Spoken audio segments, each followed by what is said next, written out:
네, 안녕하세요. 여러분들의 구독과 좋아요로 이 채널이 유지되고 있습니다. 네, 영상 속도는 1.5배를 추천드리는 바이고요. 네, 이번에도 어떤 소식이 나왔는지 같이 한번 내용을 보도록 하겠습니다. 네, 유로존의 6월 실업률 예상치가 6.6%에 부합하며 전월 수치와 동일했다라는 내용이 나와주기도 했는데요. 경기 침체에 빠지더라도 노동시장이 타이트한 상태를 유지를 했다라는 의미는 차후에 ECB가 좀 더 금리 인상에 따른 체력이 좀 된다 정도로 그냥 보시면 될 것 같고요. 근로자들이 인플레이션 부담이 심화되면서 임금 인상에 따른 요구를 충분히 할 수 있다. 그렇기 때문에 기업의 비용 압력이 증가할 수 있다라는 내용도 나와주기도 했습니다. 달러 인덱스 추이는 105.4를 기록을 했다라고 하는데요. 미국의 경제 지표 부진과 연준의 긴축 강도가 약화될 것이라는 기대감이 상존된 영향성이 좀 있었다라는 것과 금 가격 추이는 온스당 1769달러 선으로 마감을 보여주었다고 합니다. 미 연준의 긴축 강도가 약화될 것이라는 기대감과 달러와 약세를 좀 영향을 끼쳤기 때문에 최근의 원자재 부분에 따른 영향도 이 부분이라고 보시면 될 것 같고요. 유가는 배럴당 93.89달러 선으로 마감을 보여주었다고 합니다. 7월의 차이신 제조업 지수가 예상치보다 너무 낮게 나왔고요. 중국의 경기 둔화에 따른 수요 감소에 따른 영향성과 리비아 원유 생산량 증가 소식에 따른 부분으로 급락이 나왔습니다. 골드만삭스는 원자재 수요가 여전히 강하다라는 평가치를 내놓고 있고요. 경기 침체는 아직 아니다라는 평가치를 내놓기도 했습니다. 모건 스탠리 측에 따른 주장은 주가 반등은 오래 가지 못할 것이다. 경기 침체가 긴축에 따른 가능성도 일부 보여진다라는 내용이 좀 있었고요. 그 다음에 미국의 최악의 인플레 할인 체인점 평균 지출액이 71%나 급증을 했다라고 하는데 이 부분으로 알 수 있는 점은 무엇이냐면 생활 필수품 추이에 따른 지출액만 늘렸고 나머지 부분은 최악으로 줄인다라는 의미가 될 것입니다. 그럼 전 세계 개미들이 이쪽에 어떻게 보면 저축률 추이도 매우 줄어들고 있는 추이이다 보니까 우리는 어느 투자 포인트를 좀 잡고 가야 될까요? 이미 답은 나와져 있습니다. 기관, 큰 손들에 따른 움직임이 어느 시점부터 움직일 것이냐, 그 움직임에 따른 차익만 먹을 형태로만 움직여야 됩니다. 왜 그러냐면 개미들은 들어오지 않을 시장이고 한동안 몇 년 동안은 계속 들어오지 않을 것이기 때문입니다. 그러면 기관과 그 다음에 큰 선들이 어느 시점에 들어오느냐에 따라서 우리는 그 중간 정도에 들어가서 차익만 먹어가는 형태로 들어가야 된다. 그리고 나머지 시간은 이제 기다려줘야 개미가 들어오는 시점에서 불장에 있는 측면으로 들어갈 수가 있기 때문에 그 정도에 있는 시간적 여력, 기다림도 좀 필요하다고 저는 말씀을 드리고 싶고요. 그 다음에 흑해 항록 5개월 만에 막혔던 부분이 수출 재개 합의 뒤 첫 번째 출항에 좀 시작을 했다고 합니다. 그래서 오데사 쪽에서 이제 첫 번째 출항을 하게 되고 곡물 수출에 따른 기대감이 이제 열렸다라고 볼 수가 있는 것이죠. 그래서 흑해 항만에 16척이 대기를 하고 있고요. 곡물은 58만 톤이 선정이 되어져 있다라고 합니다. 근데 여기에서 이게 되게 묘호한 관계라고 볼 수가 있는 게요. 러시아 입장에서는 중동의 곡물에 따른 그런 공급도 충분히 고려를 해야 되고 에너지 부분도 고려를 해야 되는 입장이 있습니다. 그러다 보니까 어느 정도는 좀 중재적으로 좀 탄력적으로 이걸 허가를 해줬다라고 하고 합의를 좀 봐왔다라고 볼 수가 있게 되겠는데요. 반면으로 또 보게 되면 당연히 우크라이나 입장으로 보면 이 곡물이 수출이 재개가 되면 당연히 또 그만큼 전쟁 비용에 따른 부분을 충분히 또 충당을 할 수가 있기 때문에 장기전으로 또 갈 수 있을 만한 모델링의 첫 출구 전략이 또 만들어지는 거 아니냐라는 그런 측면도 러시아가 좀 고민을 좀 많이 하는 거 아닌가라는 생각도 들기도 했습니다. 그렇기 때문에 아무래도 이 흑해 항만에서 수출되는 양을 보고 아마 러시아가 추가적으로 더 이 약속을 계속 지켜나가지 않을지를 좀 유심히 바라볼 필요성이 있을 것 같고요. 그래서 최근에 합의를 하고 나서도 곧바로 미사일 공격이 들어왔던 이유도 저는 그렇게 좀 생각을 하고 있습니다. 그 다음에 골드만삭스 원자재 글로벌 책임자가 중요한 것은 원자재에 따른 수요가 둔화하고 있지만 줄고 있는 건 아니다. 가격의 하락에 원자재 전반에 따른 수요가 크게 줄고 있다는 인식이 있으며 현실은 수요가 올해 초 폭발적인 속도로 증가했다가 그 속도가 그냥 둔화가 됐을 뿐이지 크게 줄지 않았다라는 포인트를 우린 잊지 말아야 된다 라는 이야기로 미국의 아직 경제적인 측면으로 봤을 때 둔화라고 보기에는 좀 어렵지 않겠냐. 저도 이 부분에 상당히 공감을 하고요. 내년부터는 스태그 부분이 본격적으로 발동이 되는 시점이라고 저는 그렇게 좀 주관적으로 설명을 드리고 싶습니다. 그 다음에 미국의 제조 PMI 지수를 보게 되면요, 52.8을 기록을 했다고 하는데, 이것도 이제 구매 관리자 지수라고 해서 기업의 구매 담당자를 대상으로 주문, 생산, 재고, 출하 정도를 지불 가격, 공용 등을 조사를 해서 수치화를 나타낸 지표라고 볼 수가 있는데요. 50 이상이면 경기 확장, 50 미만이면 수축을 의미하게 됩니다. 그래서 50을 깨게 되면 이제 이게 연준이 어떻게 바라보느냐에 따라서 우리한테는 좀 더 위험자산에 선호하는 현상이 분명히 나올 것이고요. 그렇지 않을 경우에는 계속 이게 유지가 된다라는 것은 약간의 금리를 좀 더 올릴 수 있을 만한 체력의 여지로 해석을 해보시는 게 맞지 않을까 싶습니다. 미국의 7월 제조업 PMI가 2020년 6월 이후 최저치까지 나와 주었다라는 의미는 상당히 의미가 깊다라고 볼 수가 있겠고요. 그리고 이제 스태그 부분에 대해서도 제가 언급을 했던 이유는 올해에 있는 여러 가지 지표는 어차피 여름이 성수기 시즌이었고 가을 때 받고, 그러니까 한 분기씩 늦게 지표가 나오다 보니까 그 결과급이 늦게 나오다 보니까 결과론적으로는 겨울에서 봄, 내년 봄 정도 때 스태그에 따른 이야기가 엄청 많이 나올 것으로 보여집니다. 그러니까 지금에 나오는 스태그는 올해 스태그가 나올 것이냐라는 것은 좀 앞뒤가 안 맞고 내년이 들어가야 스태그가 훨씬 더 빠르게 들어간다라고 저는 그렇게 좀 보고 있고요. 그 다음에 3분기 성장 전망 확 낮춘 GDP 나우 부분에 따른 수치도 좀 많은 조정이 이루어졌기 때문에 내년에 들어갈수록 더욱더 그런 영향성이 깊어진다라고 저는 보고 있습니다. 그리고 9월에 증산량이 결정이 되는 부분이 이제 8월 3일날 결정이 된다라고 이야기를 했죠. 그래서 이것으로 인해서 바이든 씨에 따른 능력이 8월 3일날 결정이 된다라고 저는 좀 표현을 드리고 싶습니다. 그래서 오펙 플러스에서 어떤 결과가 나오는지 우리는 좀 유심하게 봐야 될 것 같은데요. 요새 경기도 안 좋고 뭐도 안 좋고 유가가 좀 많이 짓눌리고 있죠. 그렇기 때문에 아무래도 이번에 오펙 신임 사무총장이 어떤 행동을 보여줄 것이냐 관건이 될 것 같습니다. 오펙에서는 세계 에너지 지도에서 크고 주요하고 영향력이 큰 러시아와 경쟁하지 않는다라고 또 언급을 했기 때문에 이 미묘한 관계가 어떻게 또 흘러갈지 좀 봐야 될 것 같고요. 엔달러 환율 롤러코스터 한 달 새 최저 수준으로 하락을 했다. 달러 인덱스 추이가 105.4까지 내려갔는데요. 최고점이 거의 109까지 도달을 했다가 내려갔기 때문에 엄청나게 많이 내려갔다는 걸 볼 수가 있습니다. 그렇기 때문에 달러 인덱스의 환율 가중치는 여전히 유로가 미치는 영향 강도가 매우 높다고 볼 수가 있는데, 최근에 ECB에서 금리 인상을 파격적으로 좀 따라 붙여 주었기 때문에 어느 정도 달러 인덱스 추이가 조금 더 완화했다라고 볼 수가 있겠죠. 그렇고 그 다음에 영국과 스웨덴도 마찬가지로 급격하게 올려주긴 했지만 유로가 올려주었기 때문에 이번 영향이 좀 컸다라고 보시면 될 것 같습니다.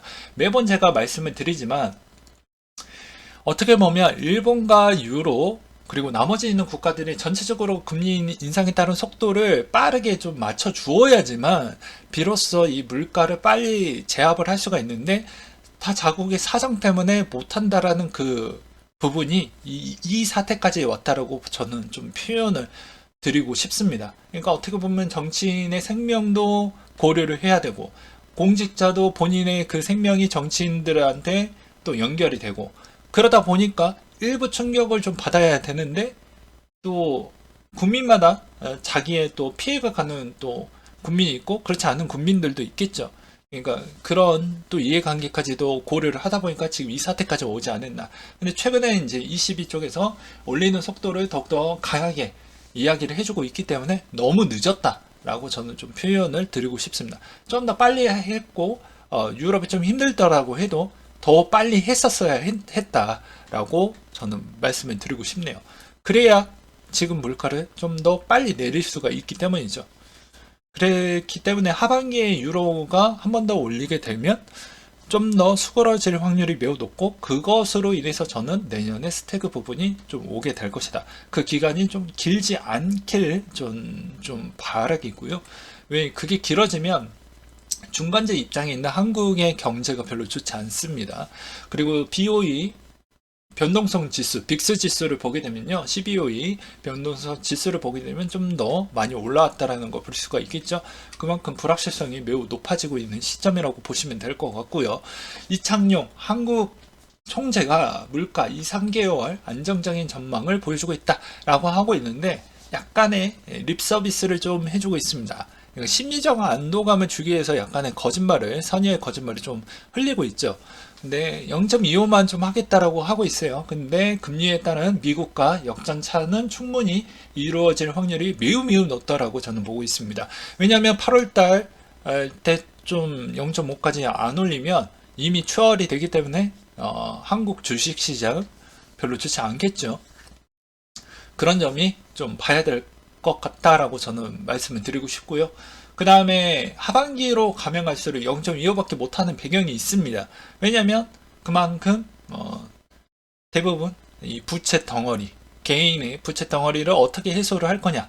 근데 요새 여론몰이로 인해서도 별로 좋지 못하죠. 그러니까 더 파격적으로 확장을 해야지 이게 국가의 입장에서는 좋은데, 어떻게 보면 국민들이 싫어하니까, 그 여론에 또 휩싸여서 싫어하니까 이게 되게 딜레마 있습니다. 그러니까 계속 이야기를 하지만 젊은 층도 백수, 고령화도 백수에 들어갔어요. 그럼 중간에 있는 애들이 다 그걸 다 끄집고 20년, 30년 동안 그 세금을 지금보다 한 3배, 4배를 잘 봐야 되는데, 당장은 그게 체감상 못 느끼겠지만, 근데 그게 그 둘 중에 하나, 이쪽은 그래도 체력도 안 돼요. 고령화 쪽은 체력도 안 돼. 근로소득에 따른 체력도 안 되기 때문에 이쪽은 자원으로 못 써요. 그러면 젊은 층이라도 좀 구워 삶아 먹더라고 해도 미우나 고우나 이쪽을 빨리 복직을 시키든 일을 하게끔 만들어내서 세금을 빨리빨리 여기서 땡겨야 되겠죠. 그래야지 이쪽에 있는 중간 애들이 불만에 있는 요소가 좀 많이 해소가 되면서 그나마 이게 선순환 구도가 좀 되겠죠. 그런 측면이 없지 않아 있습니다. 그러니까 국가의 입장과 개인의 입장이, 개인의 입장으로 보았을 때는 왜 나는 성실 의무를 했는데 왜 쟤네들한테 혜택을 주냐, 이렇게 볼 수도 있겠지만, 단기 세금 부분을 한 방에 내고 좀 할 거냐, 아니면 장기적으로 더 높아지는 부분을 내가 감내할 거냐. 요새 고령화 속도도 더 빨라지고 있는데 복지 지출 금액도 상당히 높아지고 있습니다. 그러니 이거는 선택에 있는 부분이 좀 되겠죠. 그러니까 개인의 입장이 이것까지 깊게 고려를 했었을 때 진짜 단도직입적으로 너 세금 5배 낼래, 아니면 얘네 빨리 복직을 해서 너 세금 2배만 낼래, 이 차이라고 그냥 보시면 될 것 같습니다. 그러면 이제 둘 중에 하나 선택을 하게 되면 결과가 좀 나와 주겠죠. 그래서 세상이 되게 좀 그래요. 예, 좀 그러합니다. 그 다음에 마크 뉴턴이 기술 전략 헤드이신 분인데요. 8월 초 중간에 요동을 치다가 9월 중순에 다시 상승할 여지가 좀 있다. 그리고 중간 선거에 항상 들어왔었을 때 항상 패턴이 좋았다라는 내용이 좀 있었습니다. 그러니까 여러분들의 포인트는 이것만 기억하시면 돼요. 야, 중간 선거 있었을 때 패턴이 매우 좋았다, 이것만 기억하시면 됩니다. 그러니까 제가 이번에 올해 최악의 여름 시즌에 좀 해놓으면 어차피 남아져 있는 연말 시즌에는 그나마 좀 좋아질 만한 패턴의 여지가 충분히 남아져 있다라고도 말씀을 드리기도 했죠. 그 다음에 에너지 업종은 어려움이 좀 예상이 든다. 장기론에서는 에너지주가 선호가 되나, 단기로는 기술적인 하락이 있지 않겠냐, 이런 의견들이 좀 있기도 있습니다. 그 다음에 10,000개 이상의 비트코인 보유한 지갑의 수는 2월 이후 19개나 증가를 했다라고 하고요. 아무래도 이제 신규 진입자들도 요새 기관들이 좀 많이 들어오고 있기 때문에 이런 점으로 좀 바라볼 필요성이 있겠거니와, 그 다음에 비트코인 채굴자들의 매도 압력이 상당 부분 줄어들었다 라는 점이 좀 있습니다. 채굴자들의 포지션이 변화되고 있고, 채굴자들의 거래소로 보내는 것보다 거래소에 출금되는 비트코인이 더 많아짐을 알 수가 있다라고 하네요. 근데 아무래도 뭐 고정비 부분이 사전에 좀 많이 빼놨기 때문에 요 포인트가 그거겠죠. 사전에 문제가 있었을 때 좀 빼놨기 때문에 그런 영향성으로 좀 줄어들었다라고 평가하는 게 맞을 것 같고요. 그 다음으로 이더리 2.0의 잔금 내 이더가 150억 달러 손실 중에 일단 머물고 있다라고 합니다. 아무래도 뭐 기다려야 되겠죠. 네. 기다리면 언젠가는 그 가격에 언젠가는 도달을 할 것입니다. 그 기간을 버틸 수 있냐 없냐에 따른 차이라고 저는 좀 말씀을 드리고 싶고요. 이제 3일날 오전에 도착할 예정이라고 하는데요. 과연 펠로시 서열 3위, 권력 서열 3위이신 분이 제발 안 좋은 이야기만 좀 덜 해주길 저는 바라도록 하겠습니다. 이게 별로 좋지가 않아요. 그 다음에 이더리움 GK EVM 롤러업으로 비자를 능가할 수 있다 라고 주장을 내비친 폴리곤이 뭐 되게 기대감에 있는 발언을 좀 많이 쏟아냈는데요. 과연 그렇게 될지는 좀 더 지켜봐야 될 것 같고요. 코인베이스 프라임에서 이더리움 스테이킹을 제공을 한다고 합니다.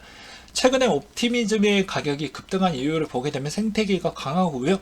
좀 마켓 메이커 팀이 가격을 밀고 있다. 그리고 가격을 밀어붙이기 위해서 VC 펀드가 좀 그걸 도와주고 있다. 그리고 시가총액이 여전히 밸류에이션 대비 미비하는 점이 좀 있다라고 합니다.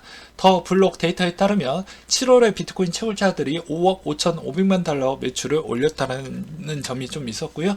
그 다음에 왁스 스튜디오 두 번째 게임이 출시를 하면서 또 시장에 테마적으로 좀 영향을 끼쳤고요. 대부분 게임 코인들이 요새 좀 많이 올라오기도 했습니다.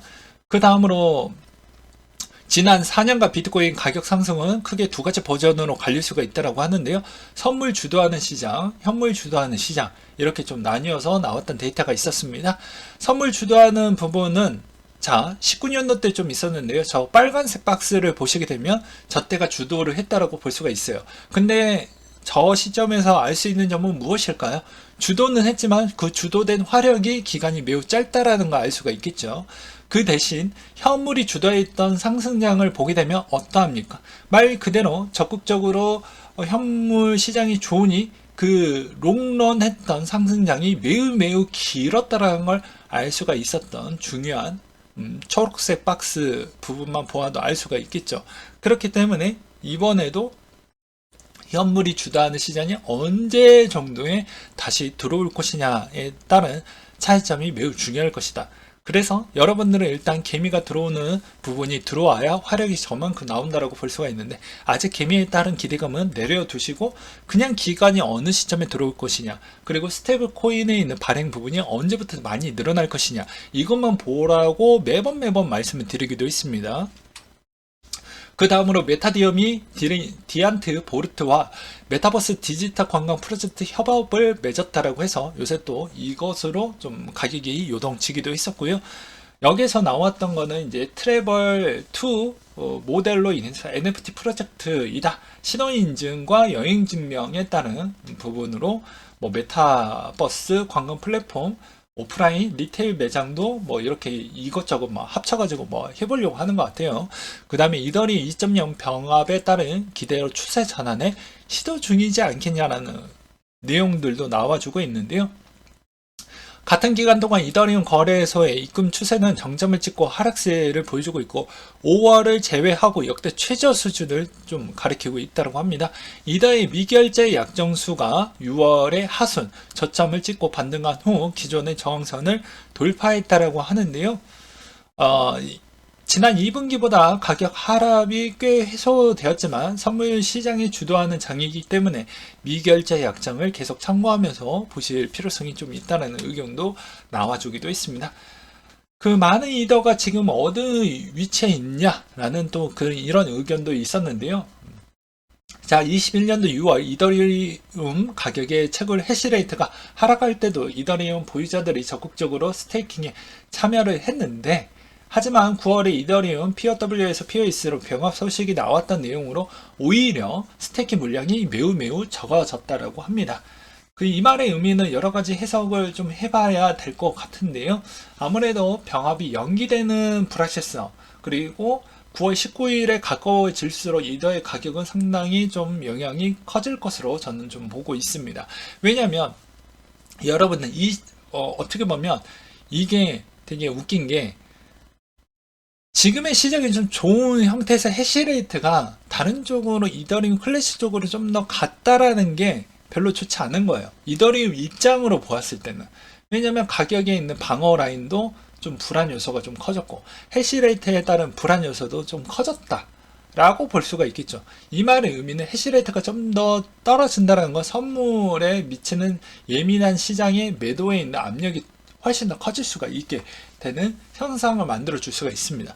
그렇다라는 것은 아무래도 이더에 있는 가격이 버텨주지 못한다라는 것이 되겠고, 이더 기반에 있는 플랫폼 쪽에서도 다 같이 하락에 있는 패턴이 더욱더 깊게 나올 수 있는 여지가 남겨져 있다라는 것과, 그 다음으로 이제 이더에서 스테이킹을 해줄 수 있는 리도 파이낸스에서도 최근에도 좀 문제가 있었잖아요. 그게 어느 정도 회복하는 회복 기간이 좀 필요하다라는 것과, 리도 파이낸스에 따른 신뢰도가 어느 정도까지 축적이 됐냐. 일부는 들어올 수는 있겠지만 그게 많은 자금이 들어올 수 없는 그런 환경적인 여건도 좀 있지 않겠냐라는 그런 좀 의구심을 던져볼 필요성이 있지 않을까요? 그렇기 때문에 이번에 스테이킹 부분이 좀 많이 조조했다. 뭐 이렇게 저는 좀 평가를 내리고 싶습니다. 그 다음에 미국의 디지털 화폐 공식 지위의 신설 부분이 좀 생겼다고 하는데요. CBDC 시스템 도입을 촉진하고 지원하기 위해서는 기술, 인프라, 역량의 전문적인 지식에 따라 기술적 평가를 제안을 해야 된다라는 내용이 또 담겨져 있었다고 합니다. 그 다음에 삼성전자가 2030년 무인공장 도입 생산지 인력을 줄이겠다라는 내용이 나와주고 있는데요. 대부분 오퍼레이터를 좀 많이 줄이고, 그 다음에 테크니컬 쪽이나 그 다음에 엔지니어 쪽을 많이 충당을 하고 있는 실정이라고 보시면 될 것 같습니다. 그 다음에 레이 달리오가 물가 안 잡히면 스태그플레이션 올 거다 라고 이야기를 하고 있는데요. 인플레이션율이 8%일 때 우리는 4%대 기준금리를 언급하고 있다며 돈을 잃고 구매력도 약해질 것이다 라는 주장을 내비치고 있는데, 저도 그렇게 생각을 하고 있습니다. 그 다음에 이더리움 활성화 주소는 급증했지만 또 반대적인 의견이 또 나와서 한번 가지고 온 거예요. 활성 주소 수가 좀 나와주면 상당히 좋게 해석을 하죠. 근데 이분의 의견은 항상 활성 주소 수가 피크치를 달렸을 때 그때마다 고점이었다. 그렇기 때문에 오히려 개인 투자자들이 이더리움 합병에 따른 호재로 인해서 기대감이 상당히 높아져서 상승해 있는 형태를 보여주고 있지만, 이게 오히려 단기의 고점이 될 수도 있다라는 의견이 좀 있었고요. 그 다음에 7월에 아발란차 NFT 판매량이 12개월 내에 최저치를 보여주었다는 것과, 오픈시의 7월 거래량이 5.28억 달러로 89% 감소를 했다라는 점도 좀 보시길 바라겠습니다. 최근의 시장 분위기는 청산 규모는 어느 정도 안정세를 좀 찾았다라고 볼 수가 있겠고요. 반면에 비트코인 도미넌스 추이를 만약에 본다라고 하면 이제 최하 구간대까지 또 나와 주었기 때문에 언제든지 비트코인 도미넌스 추이가 비트 쪽으로 많이 쏠릴 수 있을 만한 현상이라고 저는 보시면 될 것 같습니다. 그래서 최근에 알트코인이 순환 형태로 베팅이 좀 많이 나왔는데, 그게 되게 테마군하고 잘 버무려지면서 순환 펌핑이 좀 많이 나왔다라고 저는 좀 말씀을 드리고 싶고요. 비트코인에 따른 그런 해시레이트 부분도 보게 되면 오히려 어느 정도 다시 회복을 보여주었다는 건 비트코인에 한해서는 좀 좋은 영향성이라고 볼 수도 있겠지만, 이더리움에 따른 형태를 보게 되면 오히려 이더리움 쪽은 글쎄요. 계속 말씀을 드리기도 했지만 이더리움 클래식 쪽으로 갔던 게 이더리움한테는 별로 도움이 안 된다. 그래서 머지로 인해서 약간의 불확실성이 해시가 되려면 안정망 체계가 채굴의 해시가 어느 정도 좀 유지가 좀 되어 주었으면 좋겠다라고 저는 좀 말씀을 드리고 싶은데 그렇지 않았다라는 게 이게 오히려 독이 될 수도 있다.